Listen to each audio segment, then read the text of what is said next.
At Dark and Twisties, we know that people don't particularly like the episodes that contain banter. So for those who prefer a more serious telling of a story, we bring you a Dark and Twisties mini. The following may contain graphic content, so listener discretion is advised. I'm Melissa. And I'm Amanda. And this is Dark and Twisty Minis. Yeah, but you're all dark and twisty inside. Dark and twisty.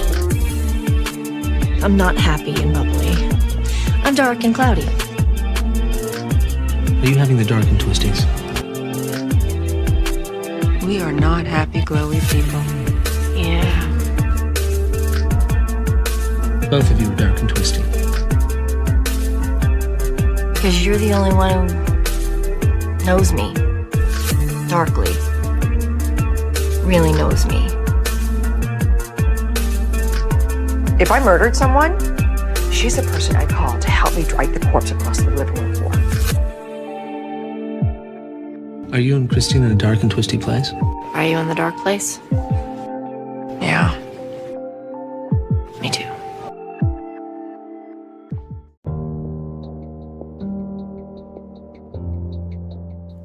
During the evening hours of Friday, September 2nd, 1988, after begging her father for some change, 7-year-old Courtney Clayton walked to a convenience store just 1 block away from her Stanford, Texas home. Her 11-year-old brother Nick was instructed to catch up with her but got distracted by a friend in the neighborhood and fell behind. By the time Nick got to the corner where he figured that Courtney would have made it to, there was no sign of her. So he continued heading towards the store, assuming that she was a lot faster than he had anticipated. Once he arrived at the store, the cashier informed him that Courtney had already purchased her soda and had left. Confused, Nick purchased his items and quickly headed towards home, but there was still no sign of Courtney. Once he arrived home, he let his parents know that he was never able to catch up with the sister and he didn't know where she was. After doing a small search of known areas she could have been, the Clayton family contacted police and reported their daughter missing. Deputies from the Jones County Sheriff's Office immediately launched a search for the girl as it was well past 9 p.m. and pitch dark outside. While police were searching the area of the convenience store, they found a nearly full soft drink sitting on the bumper of a car in the parking lot. After dusting it for fingerprints, police determined that it belonged to Courtney and suggested that upon leaving the store, she had ran into someone she knew and set her drink down while she was chatting with them. But even with this information, they were still unable to find any clues as to where Courtney might have disappeared to. Weeks later, police received a tip by a woman who was driving past the store around the time that Courtney was known to have been walking there and saw her near a car with 2 male occupants that was idling in the parking lot. The woman believed the car had been a light blue in color with a darker blue top, and she had seen Courtney speaking to the driver.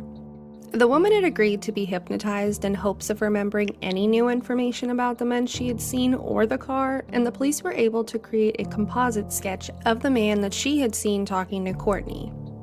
By this time, the Clayton family was convinced that she had been kidnapped and was so desperate to find their daughter that they changed their answering machine to a message for Courtney in the event that she was able to contact them by phone. The message said, "Courtney, if this is you, when you hear the beep, talk as loud as you can. Tell us where you are or the phone number that you're calling from. Or dial the number 0 for the operator and tell her that you're lost and you need help. Just remember, we love you." It wasn't until March 26, 1989 that a hunter stumbled upon a skull in the field 50 miles away from where the Clayton family had lived. He immediately notified police and a search of the area was conducted, leading to the discovery of bones about 100 yards away from where the skull was found. Although they were unable to make a positive identification at the time, police believed that they had found Courtney's remains. Unfortunately, trying to determine if that was Courtney was going to be a task. The remains that were found were purely bones and a tiny bit of hair, but Courtney had never been to the dentist, so there was no way to confirm by her dental records. So instead they collected hairs from Courtney's hairbrush and were able to obtain a match that determined the bones were in fact 7-year-old Courtney Clayton.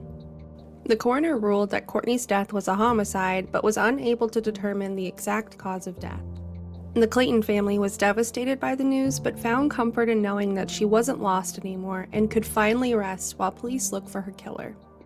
In September 1991, police questioned 2 men who were suspected of trying to lure young boys into their vehicle and found that they had once worked on the property where Courtney's remains had been found.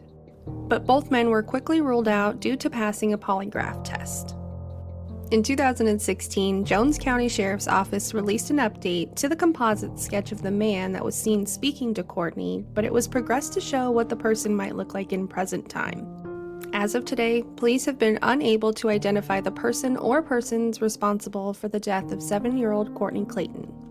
Texas Crime Stoppers is offering a cash reward of up to $3,000 for any person who provides information that leads to the arrest of the person or persons responsible for this crime.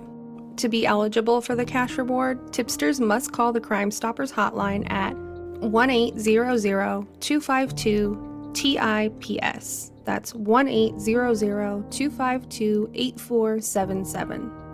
All tips are considered anonymous, and the tipster will be provided with a tip number instead of using their name. You can also submit a tip online through the Texas Rangers Cold Case website. Contact them by telephone at 1-800-346-3243. And the information that you give them will be forwarded to a Texas Ranger that has been assigned to the case.